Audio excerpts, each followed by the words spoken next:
don't know what they told you, but I'm one-sided with the cold truth. Turn losses into lessons, wanna make a liar mad, ask me questions. I'm out for respect. I wouldn't have anything less. What's up, Vegas? This is Vegas Circle. Myself, Snipes, Paki, and Chris. Tonight, joining the circle, we have Jeff Porter, who's made over 50 movies and documentaries, produced music, music videos, and he's a native Las Vegas, and he attended UNLV at one point in his life. So we want to have a really, really deep discussion with him about Vegas, Hollywood, and we're bringing him into the circle. So, Pac, what you think, man? Like, Jeff, you know, super intriguing dude, right? He was, man. He had a wide range of topics that we got a chance to talk about, from getting sued to not making no money. A whole lot of stuff. For 3 to 5 months. But you know, for me, the movies and all that kind of stuff, yeah.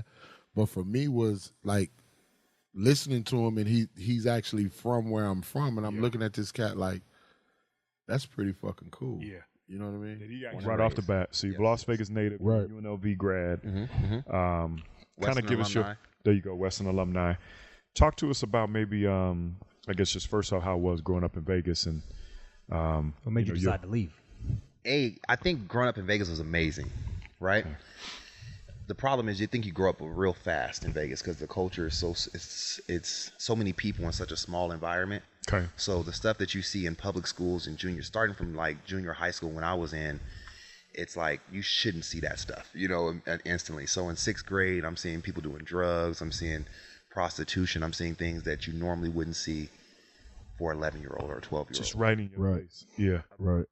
You know, you have the drug dealer in the class with you, you know, with the big chains on, you know. Yeah, because in not to cut you off, but in high school, I mean, I knew people that were serving at school. Mm-hmm. You know what I mean? Doing well with it too. I mean, riding around with some 20s on the car. Yeah, you know, at 16. So you see some things that I learned that's not normal. Okay. Right, but I believe that helped, and if you had some kind of discipline on you, it helped you and allowed you to grow up fast. It's kind of funny because, you know, Snipes before mentioned growing up in Vegas, and you briefly mentioned it growing up quick. Yeah. Like, did you realize that right off the bat that you were growing up fast, or is it something you kind of learned? No, you just think it's normal. You know, you don't think nothing of it. You know, joining gangs, fighting, whatever you can think of. You know, that's just... Especially, I think that it was really just going to the select schools that I went to. Gibson wasn't the easiest school, man. Yeah. I mean, a lot of kids didn't care about school. You know, it was just different, you know. And, you know, I've been told different things about every school. Right. But then Gibson and Western, man, I mean, it was something unique about those schools. The gangs, I mean, we had all the Gersons at our school. Right. So this is when Gersons were like really, really Gersons. You know what I'm saying? So you get to see something that, you know, was carried over from LA in regards of like LA gangs and stuff like that. You get to see that firsthand, up close and personal. Yeah. You get to be involved in it. They're your friends, they're your comrades. And then as you grow, you get to see a lot of the negative stuff. A lot of these same people going to jail, a lot of these same people killed. Kind of like, how old were you when you realized that's not the norm? Like, we're being able to go, like Snipes mentioned before, going to gamble at a casino, or, you know, going down to the strip and seeing a lot of drug activity just in your face. Where I can tell you, so I think I was in 11th grade, right? Yeah. And there was a party. I think Immature was coming, right? And they were at the skating ring, or Scandia or something like that. And we all went because it was Immature. You know, all the girls are going. Yeah, sure, of course. So, at the Immature concert, someone said there was a gun there. Yeah. And I remember trying to leave there. They had SWAT take us all out of our cars, had us laying on the street, and had like AKs to our head with dogs running through our cars and dogs running on top of us. I mean, these are like, I'm a kid. You're a junior in high school. 17. Yeah. With a machine gun to my head from a cop telling me he's going to kill me. Yeah, that's not normal. not at all. Just because someone said there was a gun in the vicinity. No shots. No fight broke out. And once I start getting into those situations, you start seeing that and start seeing some of your friends being killed and murdered and stuff like that. Yeah. That's when you realize something is not right. Were you doing anything in Vegas, or you went straight to Hollywood, or how? So I was I used to walk around everywhere with a camera. When I got that camera, right, that $5,000 camera, I didn't put it down. Okay. You know, I filmed everything. I filmed as many music videos as I could. I filmed as many commercials as I could. I would do a commercial for the barbershop if you can give me $500, you know? So, Right. and then I got really good at editing. So I got so good at editing that I was the only person in the city doing music videos at that caliber that I was doing them at. Now, doing of like course, HD, wasn't HD back then, right? So what it was standard, but I was like, But was that here? yeah, I was here. That was still here in Vegas? Yeah, so here. So I was the only person at this time doing a lot of music videos at that level. I was able to do commercials. I had my own, you know, $250,000 studio, you know, right behind the Palms. We were blessed, man. I had a lot of people looking out for me and helping me out with certain things. I loved it. You know, I just sat behind the computer. I did a lot of editing. I did a lot of managing.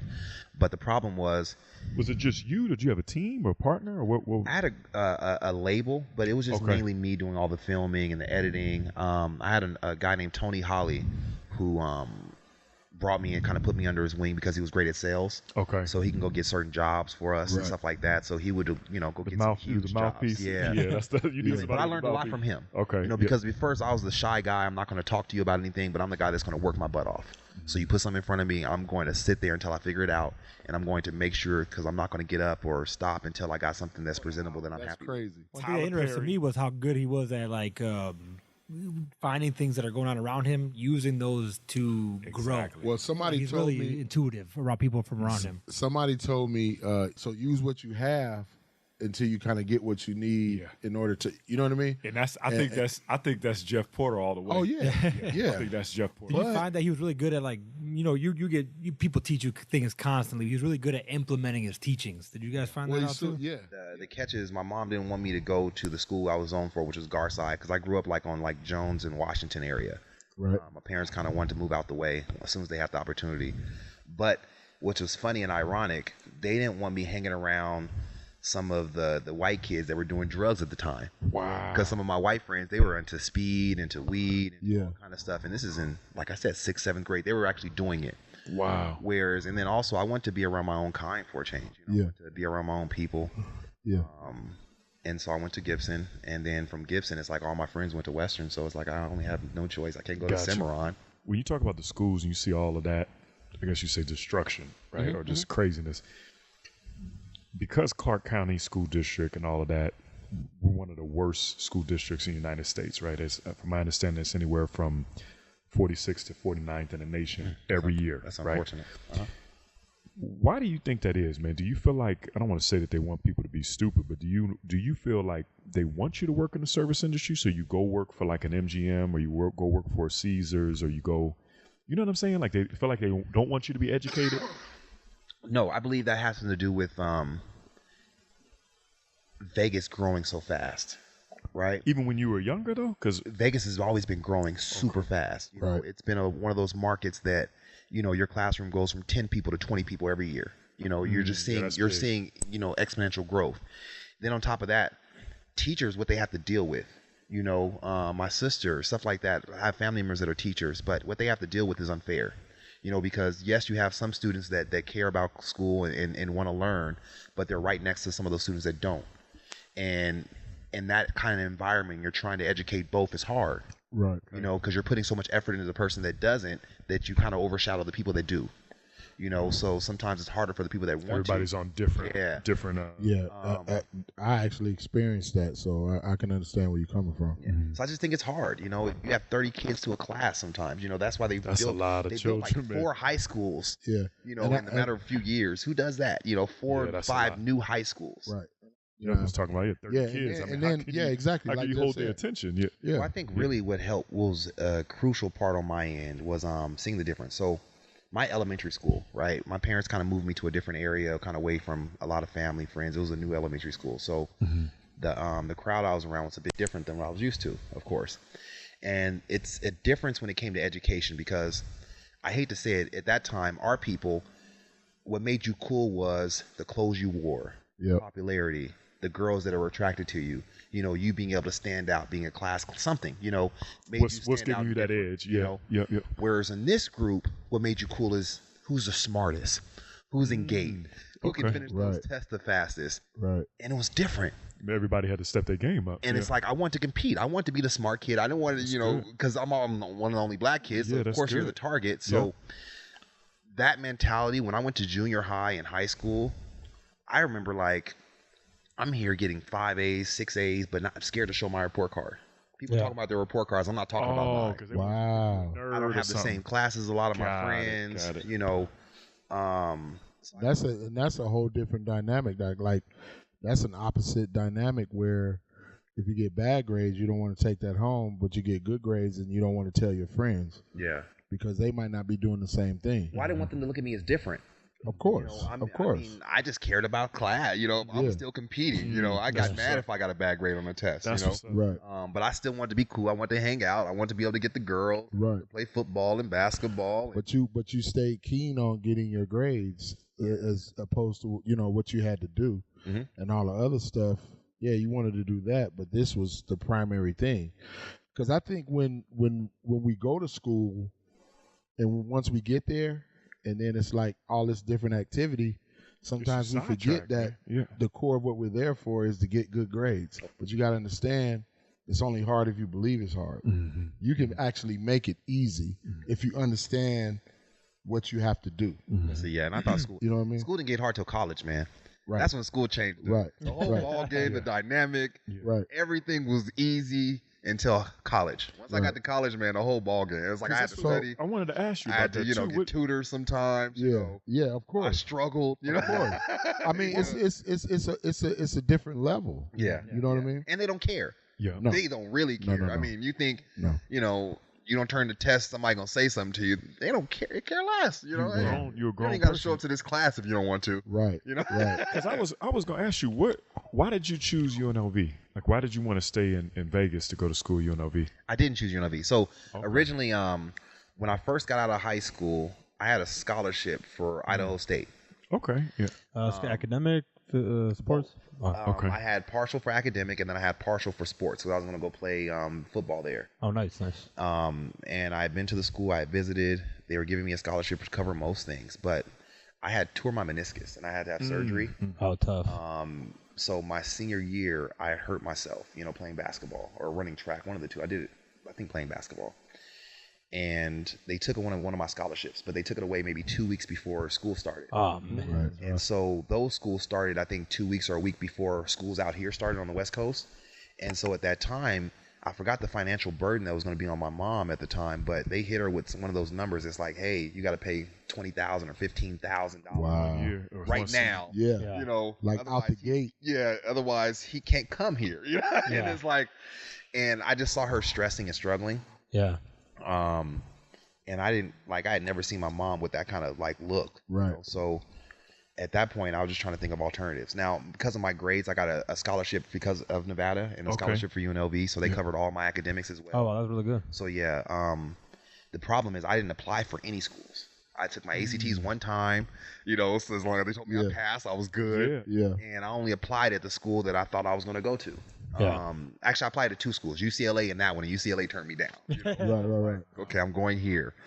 But then once that kind of hit, the only other school I thought that I could go to immediately, and I didn't want to go to a community college, was UNLV. So I kind of used some resources.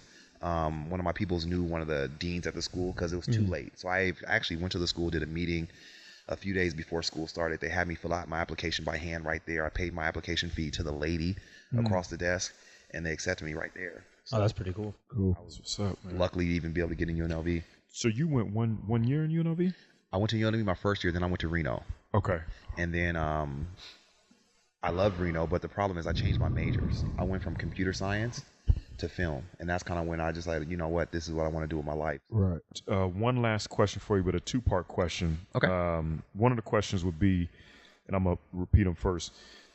Who are some of your mentors and coaches that you've had in your life? I'm sorry, coaches you've had in your life, and then what's the best advice you've been given? Ooh. I've had a couple good mentors in my life. One mentor would be Ren Bass. Ren, I met when I was in Reno. He was my advisor for Kappa Alpha Psi. Okay. And what I loved about Fraternity, Ren was he was always honest and open and down to earth. He never like. Not a yes man. Well, he was a high-end accountant, very professional, had a beautiful family, but he related to the younger. You know, he knew what you wanted to do. He knew how you thought. And there was nothing wrong with it in his eyes. He just wanted you to focus. And he pushed you to focus, but have your fun, but focus. Have a goal, have a plan, and execute. Have the fun on the side, but execute. Got it. And I love the way he pushed and he was so open and honest, and like he didn't judge you. You know, still love Ren to this day. Great guy. Can call Still, him. we got a good relationship. Yeah, Great relationship. that's know, good. Would you say he gave you some of the best advice, or No, he didn't give me. I mean, it seemed like he just lived it? yeah, you he able to lived see it. it. If anything, I mean, my mother will be the biggest role model because There you she's go. always been on top of me no matter what. There you Even go. to this day, she'll, hey, did you take care of this bill? There Hey, you go. your car insurance is due. You know that, right? I'm Yeah. like, Mama, how you know? You know, That's what's up. your registration's about to expire. Dang, Mama, That's how you? what's up. I put it in my phone. Yeah. Man. She's always on top of me in regards of, keeping me humble. Hey, Mama, I closed this deal. Okay, but you still got to take the trash out. You How got to do many, this, you got to do that,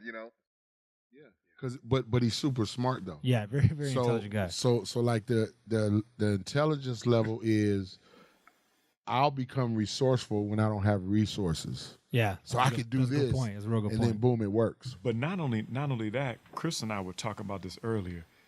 He's street smart, book smart, and business smart. Yeah, definitely. And that's what I was excited to be able to see. And a little bit slick. Yeah. But You've have seen to that be- swagger come through a little bit. Yeah. Oh, yeah, you see that? Yeah, for yeah. And we're doing all of that from having his nonprofit Yeah. and Working with the kids. yeah, and being able to do that. And then That's super dope. one of the biggest things that impacted me that I loved was when he dealt with the adversity. When I finally went to Hollywood, Yeah. the lady that I was talking about, she was a producer. A producer's rep. She had sold 500 plus movies, self-made millionaire, Jewish lady. Yeah. Is that the Ostro? Ostro, yes. So- Yeah, okay. So I met Paige, and Paige Ostro. Paige sat there and she told me, hey, I don't think you're going to do very well at this, but I need some work, Yeah. and I'll give you a chance. That's That's good. all I needed. Yeah. I'm like, You just okay, need cool. your foot in the door. That's all. Yeah, but you did good with Paige, right? Like See, you the kind catch of is with Paige, I had lived, right? So when I lived, I told you 2 hours. There was no salary. There Right. was commissions that I was lied about in the beginning. Right, It's a big hustle right. in Hollywood. I Oh, learned yeah. that in the beginning as well. yeah, of course. So here I am working I'm driving 2 hours to get to her in Beverly Hills, paying for parking, and parking is ridiculous. Right. Commute was ridiculous. I think I was spending about $25 to $30 a day. So you met with Paige and like you said, going to Hollywood.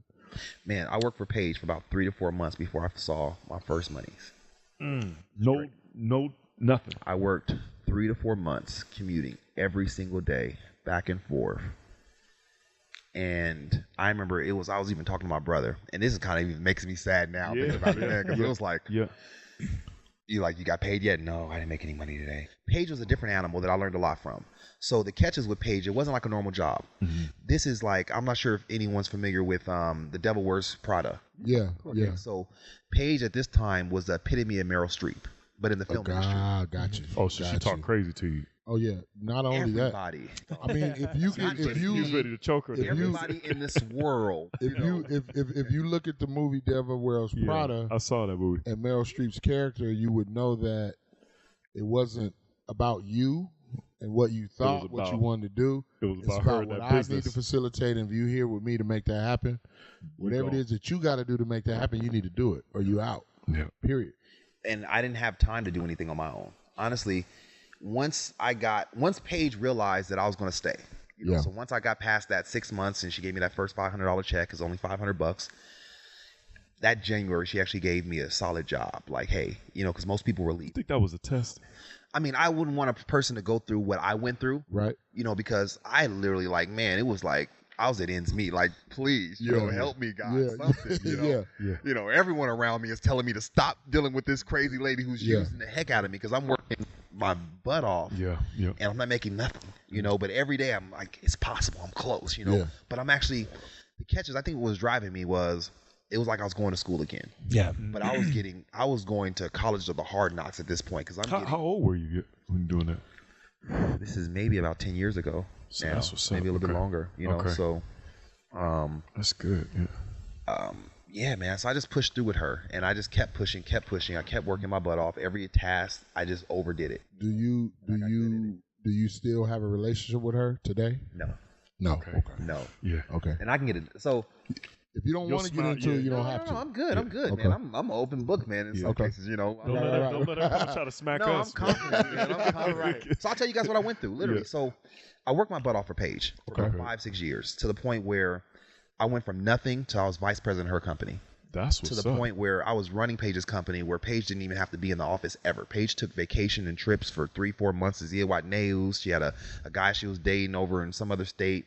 So I handled everything from hiring, firing, to check writing, to royalties, to signing clients, to everything you can think of. So that was probably your first That break was. or on the job. Well, because she showed me everything, and I'm like a sponge, you know. And yes, were you thinking, hey, I can do this in front of this person? He's not going to get it. That's what I'm there for. Which is where it happens a lot of times. Yeah. Big time. Yeah, Big time. yeah. But the catch is on my end, I was resilient. I made some good money. I knew how to save. I would shock her. Yep. So what she would do, she would go months without paying me. Doing it on purpose. Yeah, doing it on purpose. Yeah. And I remember, I still can remember, I'm living in this nice, you know, my nice West Hollywood condo, and I'm eating top ramen noodles, and I can't even afford to put gas in my car to get to my office that's 10 minutes away. Why didn't you quit? Oh, sorry. So Yeah, here I'm in my nice condo, right? And I remember I asked her, like, hey, I can't get to work today. Yeah. I don't have money to even get to the office right now. Oh, well, I'll have somebody come get you. Right? And then that was one big thing. But I'm used to that. Remember, I told you I went 5 months with no pay. So I'm used to her playing this game with me. Yep. Then we were supposed to go to Cannes. This was my first time going to Cannes. And I had raised about $25,000 to $30,000 to go to Cannes. And this is me working my butt off from clients, like $2,500 here, $5,000 here, just pulling pennies from out of your pocket, his pocket, his pocket. Yeah. So I can go to Cannes and represent because it's my first time. Yeah. Right. I remember she had me book her flights, and she only could fly on lay flats on a flight like Where that. you can lay Lay down. flats were just brand new. I don't know if you know what a lay flat is on a plane. It's so you can actually sleep on the plane. Yeah, you can lay down. So you can lay the whole seat down. like a bed. The flights to Europe on a lay flat was like $7,000 each way. Yeah, it's 15. Yeah, I was gonna say 15 round trip. Took all your money. So $15,000 just for her to fly, right? And I had to book it. I did all our travel arrangements. Then her hotel was almost $1,000 a night. Don't tell me she ganked all your money, man. So not only could I not go because she couldn't afford me to go, Man. she didn't even go. No way. After you booked everything. And you booked all that. After you booked and paid for everything, Oh shit. she went another country with her fiance at the time. Then that same guy that she says, hey, I don't want you talking to a client. You can't close a deal if I begged you for it. Don't do it. Okay. Got to the point where I was so good that she demanded me to talk to clients. Like I would close deals sometimes faster and better than her just because You started I could building that relate. confidence. I wasn't jaded by the business, right? And I loved the business. So I had a strong passion, but now I have the knowledge and I have the resources. Okay. So once you put me in the fact that now I can talk to HBO, I can talk to Stars, I can talk to Showtime, I'm getting these relationships through you. You're literally one of the hardest working women I've ever met. You know, you're evil as shit. Yeah. You know, and I would want to be nothing like you because my mentality is different. But work-wise, man, this lady's calling me at 3 o'clock in the morning, 2 o'clock in the morning, asking me to do tasks and things are on her head, and she slept, and ate her work. Can I ask you a question real quick? Mm-hmm. But do you think that Hollywood has a level of that element where people are just evil, just for whatever where they need to go, Is it so like a to speak? necessity, or is it kind of like you proved otherwise, but you I just could think get further ahead any because of it? industry that's that lax, Okay. that money is involved at that point, people have the ability of turning evil. Okay. Yeah. So I don't think everyone's evil coming in. I think people at the end, and I hear this in conferences and markets from higher execs. I wake up in the morning in a good mood, wanting to help. Yeah. And I've heard this from like the top guy in MGM. I wake up wanting to help, Okay. right? But once I start getting some of them phone calls, some of them emails, So brain Yeah. to almost the fullest capacity, right? I've You learned. knew education was first. Yeah, Yeah. not only that, but the the stuff that really wasn't deemed education, but it was educational. Yeah. You understand what I'm saying? And not only that, I mean, he dealing with Paige Ostra. Remember, was that how you say her last name? Paige Ostra. I think Ostra, yeah. Getting punched in the face by her. in reality, that story was ill. But me and Chris were talking about it earlier. There's a bunch of things that all of us have went through, right? Yeah. You don't want to change that because that's what makes you. And I know Jeff probably wouldn't want to change the experience he dealt with, even though the lady was, like he was talking about the Meryl Streep, the Devil's Wear Prada version of Meryl Streep's character. But all the lawsuits, I guarantee he wouldn't change it because Porter Pictures is where it's at now. That's what he didn't leave because he was learning so much from her, and that knowledge is. Yeah, but not only that, that's what I was going to say. Not only that, you got to look at it. He said at one time he was the VP of her joint where she wasn't even coming to the office anymore. He was the one running. But what you got to understand, man, and you know, I'm always be the person to, you know, look at it in a way where, you know, you almost have to go to war with the situation, not necessarily the person. Yeah. So, you know, you have to have a huge level of fortitude, even though when he discussed that, you know, my family was telling me to bow out. People were telling me like, yo, don't do this and do that. Couldn't even pay his rent. Yeah. Eating ramen and whatnot. Mm-hmm. But when you have a level of fortitude and endurance and a lot of other things, and then you believe.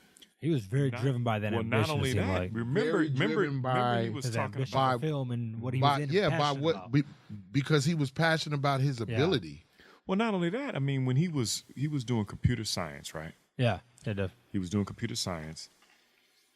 I think he was talking about his faith was kind of pushing him in the right direction. It seemed like he hit a wall, and once he hit that wall, his faith got him trying to figure out what trying to figure out what he wanted to do. And I think once you know movies and things like that is what you want to do, I think it was written.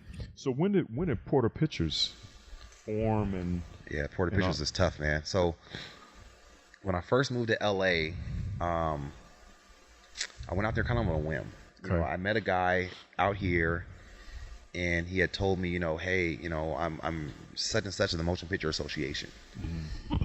Come down to LA. He had an office over in Wilshire. He was like, man, you move down here, come see me, I'll take care of you. Is that because he's seen the work that you were doing here in Vegas? No, we just had a good conversation with him. Oh, okay. And I told him what I was into. I told him what my degree was in, what I want to do, what I was doing. I told him I had to put some DVD stuff together, and I was highly into film, and I wanted to learn more about distribution and grow. Yeah. So based on that conversation, he told me if I moved to LA, because I was debating on moving to LA, to come look him up. So one day things were just going bad here, man. Like, you know, Vegas. It's just, you know, I just didn't like it. The house I was staying in, man, me and my cousin were getting into it, you know, with the women's now, the studio, the lights got cut off, you know. Yeah. It's time to go. I was just getting tired of so much negative. I was involved in a lot of negative people, a lot of, you know, some of the bad people in Vegas, because those guys that had money, they were paying me, you know, to do stuff for them. Right. There was the guys running the labels and the companies and stuff like that. But I just got tired of seeing a lot of negative crap, man. So I want to grow, and I want to get out of this bubble that I was in, so I got out. That's what's up, man. The problem is it was tough as shit, man. Excuse my French. No, you know? LA is no ball game, you know. I came there thinking I'm the top editor, but I went there being like a tadpole. Yeah. Because of how they did you do any internships, or how were you able to get in? Because the catch is I went to that guy's door. Right? Oh, that's right. You said that. Yeah, I went to that guy's door, and what's funny is I called him. He knew I was coming. We had a time schedule set up. He told me exactly where his office was. I'm excited. I drove 45 minutes, an hour to get to LA. Don't know nothing about LA, but I'm here. I'm on Wilshire. I'm in this big building, and I get to his office. He calls me and tells me, hey, don't knock on my door. Put the DVD underneath my door, and I'll talk to you later. Oh, wow. The punk move, yeah. And so I'm stuck now because my DVD didn't have my information on it now. Oh. Right? So I'm like, I thought I'm going to be sitting down with you. Or now you can write down, I can give you my business card, something. He told me just slide under his door. So I went to another door because I needed a pen now to write my number and stuff on there. So I knocked on another door, and a guy popped his head out, looked like he didn't, have a lot of clothes on, something along those lines. Not the guy that I'm talking about. Okay. That's what I was about to ask you. Same office kind of. I don't want to insinuate, but popped his head out, looked at me kind of crazy, came back, gave me a pen. I wrote it down, slid it under the other door. Then he called me about 2 minutes later. I told you not to knock on my door. Okay. After that, I was like, okay, so this is Hollywood. This is LA. Yeah. So at that point, man, it's like I didn't know what to do. I was in Cali. Was that discouraging? Hella discouraging. Actually, I think that kind of was daunting for me. Right. Because I put so much into that. Yeah. And I had hoped that he would be some kind of break for me. So Right. once that happened, it was like, man, maybe I came out here for nothing. Right. You start second guessing things. But the problem, I think, with LA, well, not the problem, what was great for me with LA is I got really close to God in LA. There you go. I started going to church heavy. Not to say, that was the reason for anything, but that helped me in regards of timing. Okay. Because then I had something else to focus on. There you go. Yeah. And so randomly, I was putting in job applications. Okay. I had put a lot of who knows, online. That's when online was really popping with job applications. And one day I got this random email saying, hey, you got an interview in Beverly Hills. Mm-hmm. Didn't know what it was for. Didn't know what job I applied to. I didn't know what the job was in detail. I just knew it was in Beverly Hills, so I should go. Yeah. So I went to Beverly Hills, and I was in this big group interview at this nice office building. And it was for a film company. Mm-hmm. And it was like, wow, okay, this is exactly what I would like to do. But the problem is I'm in a boardroom. These guys have MBAs. These guys have master degrees. These guys are veterans in film. So I felt I was overmatched. I'm just moving to LA. I'm the only black kid in the room, and I don't have any prior experience. Yeah. My experience is music videos and stuff like that. That means nothing to the film world. So I just worked, just shined in that interview. You know what I was going to ask you too? When I was reading, you've done over 50 plus movies now. Yeah. So it's a range of documentaries to movies, distribution, the whole nine. And I was seeing you guys came out with a TV series. What is it? Live Life? Live Life. Uh-huh. That's a powerful thing, man. Live Life was amazing. Okay, so I met this lady, Jerry Sher, on a cruise ship. Okay. We were going on a cruise. I forgot, maybe the Bahamas or something. It was me and my girl at the time. And I just met her. She had a guy I knew in LA that helped her with her phones, told her that his buddy, a guy he knew was going to be on this cruise ship, right? Okay. He told her what I did. Okay. He told her I was a black guy, tall guy. But on this cruise ship, I'm the only tall black guy. So I happened to see her at one of the little coffee machine things, man, and she pointed me out. Hey, you're Jeff, this and that, this and that. And me and we went out to dinner with her and her husband, and they were an amazing couple. They're a bit older. Okay. And she had told me at this point that many years ago, she had started filming this kid. So there was this kid, I think at the time he was 10. He was diagnosed with terminal brain cancer. Damn. So his mom was a physician and his dad was a heart surgeon. And at that time, they immediately wanted to do chemo because they felt he wasn't going to have only maybe a few months to live unless they did chemo. Mm-hmm. The parents didn't believe in chemo. So they did research on cancers to figure out what could they do for their child. Yeah. They learned, of course, cancer feeds off of sugars. So they turned their household to organic vegan. So they cut all sugars, except natural sugars, if anything. Yeah, I know. He gonna start talking about it. Yeah, they had a really strict diet to starve the cancers. But on top of that, there are some physicians out there around the world that do a lot of spiritual mental healing. Yeah. Because their philosophy is your brain controls everything. Your brain can dictate everything. Yes, You just got to learn how to work and operate your brain. I agree. Yes, it does. And if you learn the one thing they don't never teach us in school is how our own brain works. We might learn parts of it, but we don't actually understand how to use it. You know, for sure. And no one is around out here. No one is. Especially in the U.S. I think it's horrible. But Yeah. in this case with him, his parents found a physician, I think in South America. They found another physician, I thought, in another part of the world, and they just researched them, and they were known, and they flew him out there. And I think the first thing he mentioned in the documentary that, they had him in this room at first, where they were doing the prayers and it was just silent. And the catch is positioning your mind to believe you don't have cancer, or you know where the cancer is and your mind needs to fight it. Right. So they had him doing different things, or meditation. They had him sit in a chair, and for an 11-year-old, I think for like 8 hours straight. Damn. Where he just didn't move. You just got to meditate. That's wild. And every night they told him to envision. And so he would say what he would do is he would envision like little soldiers in his head that are going to find the cancer and they're killing the cancer. Wow. And so Does he talk? Do you guys talk about it in this TV series? Or? Yes. So that's where I was gotta going. see that. So Live Life is, we'll finish on Derek real quick. He envisioned, they were killing this cancer, and then he just constantly practiced that, and constantly in his head, he didn't have cancer anymore. He was cured. Now he just graduated college. Man, that's awesome. Nice. And this was So he's like he probably was in his given early 20, 20s. and he's never been to the doctor since. He's never had any issues or concerns since. And they don't want him to go he get still a brain vegan? test. Yes. Yeah. They don't want him to go get a brain test because they don't want his mental to believe that something is still there. Right. That's something that'll stay with you forever too. That kind of mental fortitude. Yes. So now it's like, hey, I beat it. It's gone. It's not there anymore. I'm good. Not I just even don't want playing to that do game. anything. Right. This series is 13 episodes of multiple stories like that. Yeah, I want to definitely check that out. And that's on Discover, right? Discovery bought it. We haven't placed it on a network yet. Okay. Discovery okay. actually So you sold it? Yeah. Oh, okay. The co-producer with you. Yes. Okay. That one kind of caught me off guard. I'm gonna be honest with you. I looked at that and was like, Yeah. "What in the hell?" And people always ask me now because it's like, man, why don't you stay with some slasher films and stuff like that when you're doing the movie? I can literally say I've probably made more money and have enjoyed working with docs 10 times more than features. I love documentaries, so I like. And the main reason is docs are timeless. They constantly always sell, And they're real. and they're real. They're real. And people don't believe that there's an audience for them, but people love documentaries. Yes. 100%. I got a coworker. That's all he watches. We will ask him about certain movies that everybody's probably seen 3 or 4 times. He's never seen them. Yeah. Because he watches documentaries. That's his Again, it's thing. kind of a second win too with like your Netflix and Hulu, where they're main documentary focus. Nowadays. Yeah. A gentleman that I was so impressed by is a guy named Greg Rim. He ran acquisitions for HBO. Very famous, well known in the industry.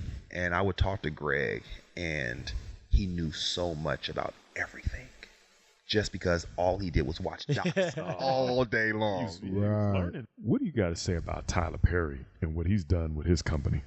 It's been great. It's unbelievable. He's been able to overcome some big feats.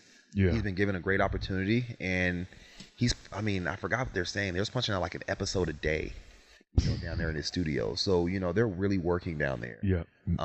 And he's renting out his studio, right? From my understanding. So if you're, let's say, Porter Pictures, and you want to come out there, you can rent his studio. Oh yeah. You can rent one of the hangars out, stuff like that. Same thing. You can do that in Hollywood too. Okay. Yeah, you can do that at one of the main studios as well. I'm not sure the price point. I know a few people are trying to build more facilities like a Tyler Perry studio. Okay. Yeah. Tyler now, he's built a great niche for himself. Yeah. But now Tyler is also trying to find ways to become more self-independent. Okay. Lionsgate had a lot of restrictions on Tyler. Now it's like without those same restrictions, it's really like, okay, hey, now I have an opportunity of making certain things. Got it. But it's tough. Even with Tyler, the Medea movie has been the calling card. So he has to do those Medea movies right now. Yeah. But I love it. I mean, honestly, anyone that's African American that's kind of made success that way, and especially thrived in this business, man, you got to look at too. Yeah. And respect. That's good, man. I gotta ask you, man. Who's the most famous person that you can call who's in your cell phone in the Hollywood industry? Call on my cell phone? A famous Text. person that we might know, not because you got industry cats that you say a name, we might not even know who that is.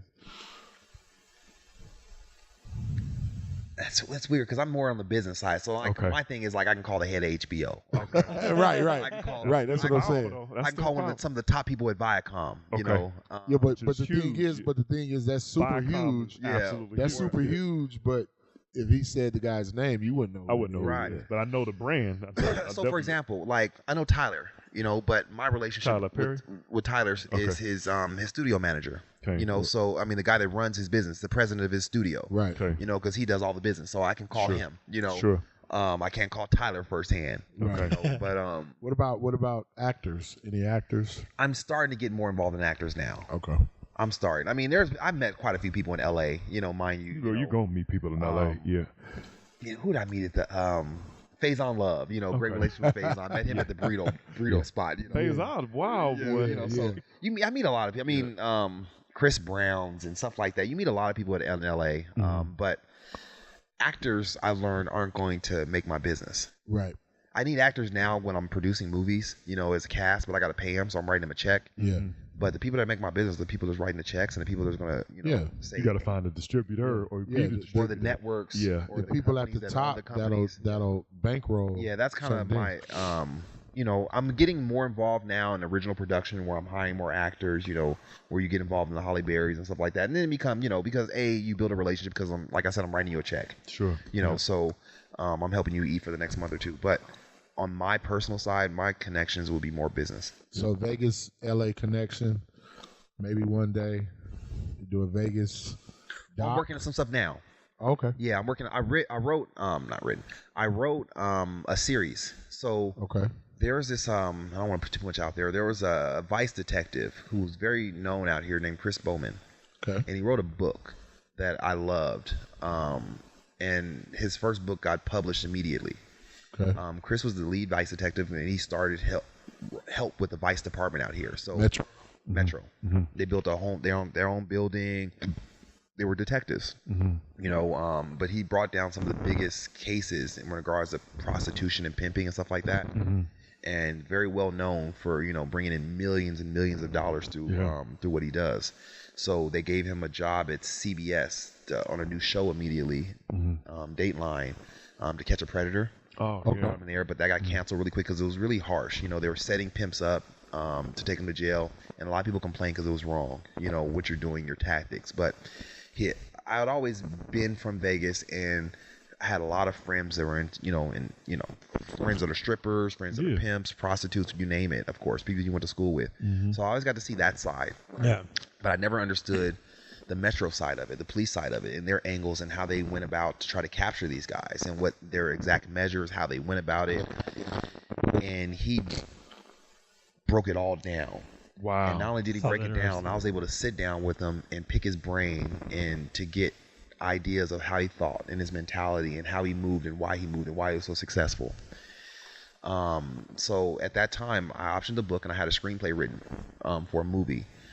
But since then, I kind of didn't move on it because I've been working on a lot of the pictures. But since then, I wrote a series off of that I just kind of wrapped up, and I'm taking out to like Netflix's and a few other places now that I'm shopping around to get funding and all that. But I got the backing from Metro. I got backing from quite a different people. That's what's up. I'll be looking forward to seeing that. So, you know, my next DVD was Vegas Street Chronicles, like I said, and I just did a lot of the celebrities, and I showed more of that side of Vegas with the strip and things like that.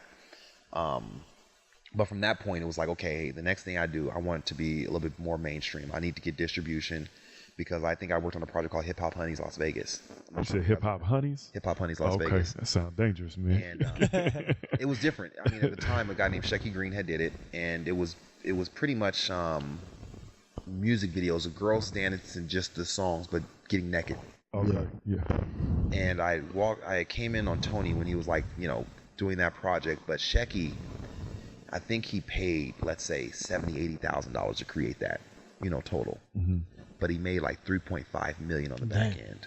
Because sex sells, man. And I saw that, and my catch was, we did everything, you know, from the filming to the editing to the sound. You actually saw it. So like his return is... And the majority of that money went to us for the work and the time we went in. You know, we own most of the equipment. Yes, you had to pay some of the girls in the hotel rooms and stuff like that, but that's normal stuff you do on a day-to-day basis. And for me to see that turnaround was what changed me. Like, okay. So what came of the Cannes situation when you were going to go to Cannes? Oh, so after she didn't go to Cannes, the catch is, like I told you, I was already broke at that time. You know, the problem is I had full access to all of our accounts. Okay. And so I remember I was sitting in that office, and I wanted to write myself my own check. I wrote myself my own check so many times. The checkbook was right there. I remember I was contemplating, but my mom was like, Mom, I can do this right now. Yeah, keep it moving. I'll be cool. I can pay my rent. She's playing with me. She knows my bills. And she knows what's going on. I'm owed this money. Yeah. There's nothing I'm doing illegal, so to speak, but I know if she went to court or something like that, all I got to do. You would lose, yeah. So I didn't write my own check. And at that point, I said, you know what, I can't deal with this no more. Right. I got to leave. I don't know if it was premature, but I was hurting. I was empty, hungry. I didn't like how she treated clients. I didn't like how I couldn't work on a lot of films I really wanted to work on. I didn't like the pennies that I was pulling in compared to the dollars that I was making her. Right. It was quite a few things I didn't like. And so at that point, it was like, you know what? I need to just get on my own. Gotcha. I'm tired of being a slave. Gotcha. I'm not a slave. I don't need to be a slave anymore. And so I started Porter Pictures. But the day she found out, and she found out kind of sneakily, that I started Porter Pictures, she sued me.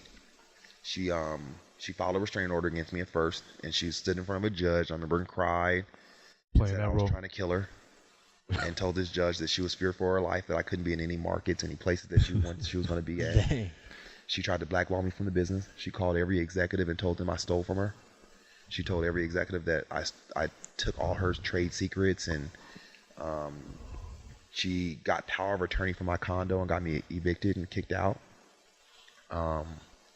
She did everything she could. She had lawyers constantly harassing me, emailing me after emailing me, cease and desist after this, after that. Wow. Every film that I had priorly worked on, that I had listed on my site to say, okay, hey, I worked on this, I did a deal for this film, she contacted or had an attorney write a cease and desist to every last one of those clients to scare them, saying she was going to sue them if they allowed me to keep my artwork up. She was on her bullying site. everybody. Yeah. So I got cease and desist from every last one of their attorneys. How got long taken ago to was court. this, if you don't mind me asking? This is 5 years ago, 5 So years it's ago. fresh. Yeah, it's still fresh. Yeah. Well, this is right when I started my own company. Yeah, yeah. And so at that point, I had to try to hire my own attorneys, but I got dicked around by attorneys.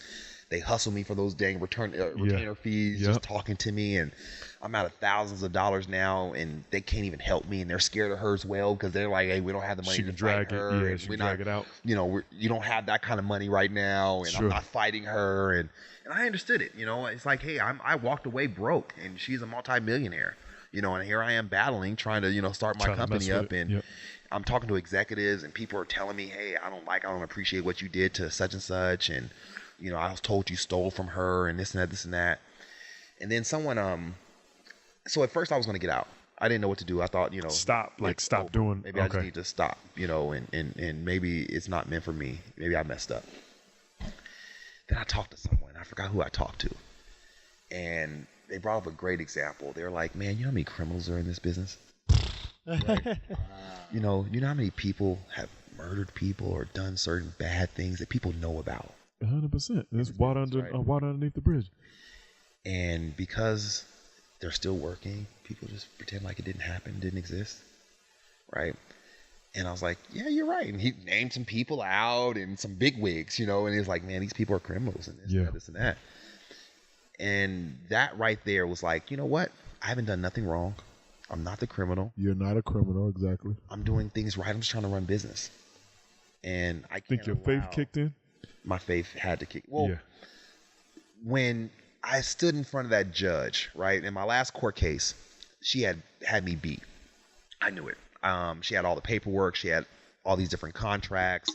I had signed different contracts before I signed her company, that I didn't even know really what I was signing, how they show you all the evidence before you go in court. I'm like, oh, man, I don't even know what the hell I'm walking in here for. The judge is about to just hand it to me, I'm a black guy. I'm not representing myself now. And, so what was so funny at that court date, the judge, when we first stood up in the thing, the judge was talking to her, asked her a few questions. Then she came to me and she was like, you know what? You need to count your blessings. So you're a lucky one. I'm like, why? What do you mean? So she went back to her and she was like, you know what? When you filed this, you forgot to file in this form and you forgot to put this paper in this form. That's that karma you was talking so about. Since you didn't submit this form, I can't take this case right now. Yeah. So I'm gonna have to Dismiss throw it. it out. I'm gonna have to dismiss it. And she was like, well, you can refile, you can go through the process again, but that process took months, To get to that point. Right. A lot of serve money. me, Right. find me, And money. money wise, and the judge threw it out. That's what she gets, though. That's And at that point, I'm like, you know what? God is good. Yeah. I need to stop being fearful of what she did to try to hurt me and be understanding of what I'm doing and what Keep going in your truth. And Period. since then, she's not in business anymore. She's not. No, I've seen her several times after that. She still hates my guts. But What is she? Is she not doing what she used to do, or she's doing something Her different? site, everything's been down. Her office, I'm in their office building now. That's my office. Oh, wow. So So you went in and bullied it. the owner of the office building loved me, man. I mean, I built great relationships. That's what I can say. When I worked for her company, I was able to build some great relationships. There you go. And people have That's a what lot it's of all love about. and faith for me. So when I left, people had my back. Hey, Jeff, I'll be a client. Let's go. A lot more trustworthy than she And was. my office, the owner of the building, hey, Jeff, I got confidence in you. I'll give you a couple months free. Here you go. Nice. But I like his story, and I like I think it's extremely intriguing, man. But that's what the circle is about. Yeah, Man. he was an interesting cat for sure. and not only that, man, I can't wait to see what he's gonna do with like when he was talking about Live Life, Yeah. that TV series that he sold to Discover. Which is part of his, Discovery. Discovery yeah, Channel, not which is Discovery. part of his repertoire with his, his movies and his documentaries and his TV shows. But that right there, That Discovery TV series is about to be that's about gonna to be blow up. serious. Yeah, That's I'm gonna blow looking up. forward to that. I'm looking forward to it Because it too. was all the mental we were talking about, Yeah. and mindset, and And for the listeners, just really literally, the listeners of the Vegas Circle, and right now, just check Jeff Porter out. Check out some of the movies that he's already made that are on his website. Check out some of his documentaries. he's even on iTunes. I mean, it's Yeah. like, Chris was talking about that. Yeah, None is. Yeah, I think he said number 4 on iTunes right now. None is the latest. blowing up. I It's a think horror the latest movie. right? The horror movie, right? Yeah, the horror movie. Yeah.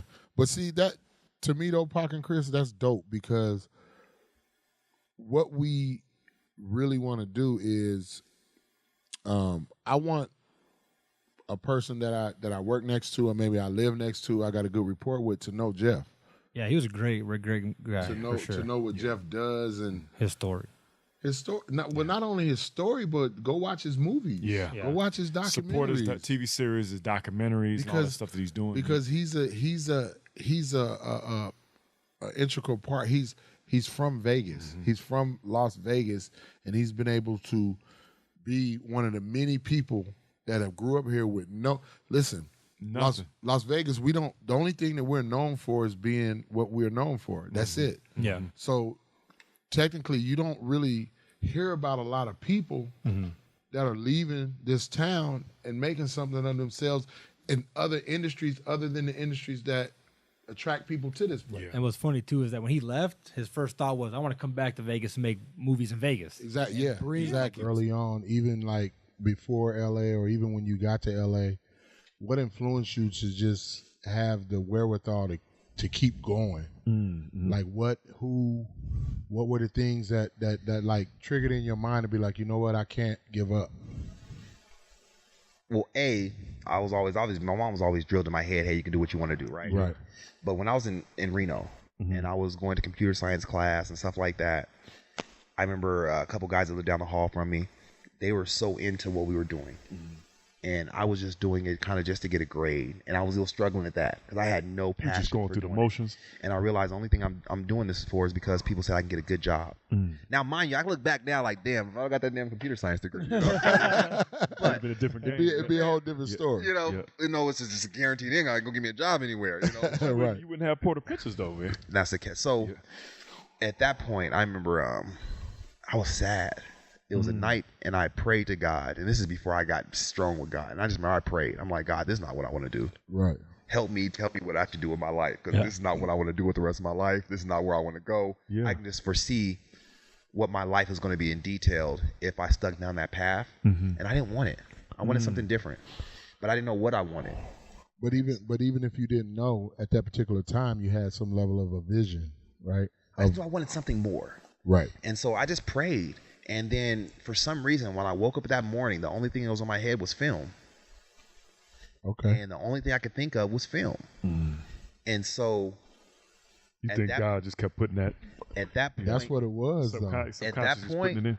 this is what I'm doing. Yeah. I changed all my classes. I lost a lot of money because, I'm taking, physics and other math classes I didn't need to take. Whereas film, you don't need none of that, is a bit different. But I moved schools. I went back to UNLV. And I was driven at that point. It was like I Right. knew what I wanted to do. So the good thing about UNLV, and I still remember this lady's name. Her name is Jenna Stevens. Okay. So I signed up for an appointment they had a business school, like a small business development thing, a program they put together at UNLV. And I remember I'd sat down with Janice, and mind you, I only sat down and met this lady one time, and I still remember her name to this T. And I remember what she looked like. Yeah. If she ever heard this, Janice, I love you. Thank you. Right. But Janice told me to do a nonprofit. And because I asked her, hey, I don't have any money, Janice. I'm barely going to school. That money, yeah. And then she was like, well, get the money for the license of the nonprofit, and then you can actually get people to donate to your business. At the time, I was me and my guys, we were running like a record label. We were trying to do some artist stuff and things like that, clothing line things, and we started doing car washes. So we did, and at the time, it was unfortunate. I was working at the rent-a-car place, but they did car washes Saturday and Sunday for like 3 weeks straight, and that money. And then we threw a couple parties as well, like some club parties. I remember our business license was $1,000, and we raised $1,000 or $1,250, and we bought a business license. I got an accountant, or I think the business license was $750 at the time. An accountant was $250 because I was told I got an accountant to make sure the numbers are good. Sure. I was a Kappa at that point, so I was a frat boy. So I had a fraternity brother that was an accountant, so he hooked me up and only charged us like $250. That's what's up. Paid that $1,000, got my nonprofit license. And here I am, 19, 20 years old with a 501c3. And I didn't know how important that was or how good it was, But then I got into grant writing. Okay. Because I learned, my mother sat on a couple boards when it came to like grants in the cities. And so she told me about grant writing and the fact that the city and the state and the county all have grant money there. Yep. And so I just studied and I took time to learn how to do grants. And so I wrote a bunch of grant proposals, and I got accepted. The city gave me a grant. The county gave me a grant. That's what's up. And these weren't small grants. These are like $10,000, $5,000, $7,000. That's excellent. And from that point, I was able to I bought my first camera.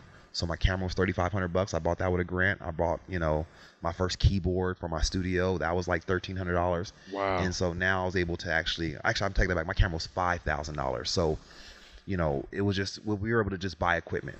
And that gave me a great, great start, man. Then I built a school. So we started, educating some kids and, doing a few things till I turned over and started building my for-profit. Do you still have that? I still have my nonprofit. Oh, that's excellent. I haven't worked at it as much, I should say, and I need to get back on it. But no, I still have my 501c3. That's what's up. I know we mentioned it before, but I do want to expand a little bit on the nonprofit though. I know you talked about how you started it, but what does that entail though? Like are you? I still always believe in giving back. Okay. And I've been privy and blessed with a bunch of information. Okay. And I've made certain sacrifices that I don't want other people to have to make. And so my whole thing with the nonprofit is, yes, it was a start for me to kind of get into the business. Yeah. But now it's as a give back, Okay. I want to educate kids on the business behind music and film. Nice. Yeah, we can teach you production. Yeah, we can show you how the lighting and the jibs work and how to orchestrate a cast and etc. But the business is so sound. Would you agree that in film and music or entertainment overall, probably about 95% of it is business and 5% is talent? Because I've heard that before. I think I was just telling these guys earlier, I can take a bad artist and make some money from them as long as they will work hard. Oh, right. But now the problem is I've done some crazy stuff with bad stuff. I hate to say it that way. Some of the films that I've sold aren't the best of films. They're not the films that you're going to give awards for or go crying in the box office.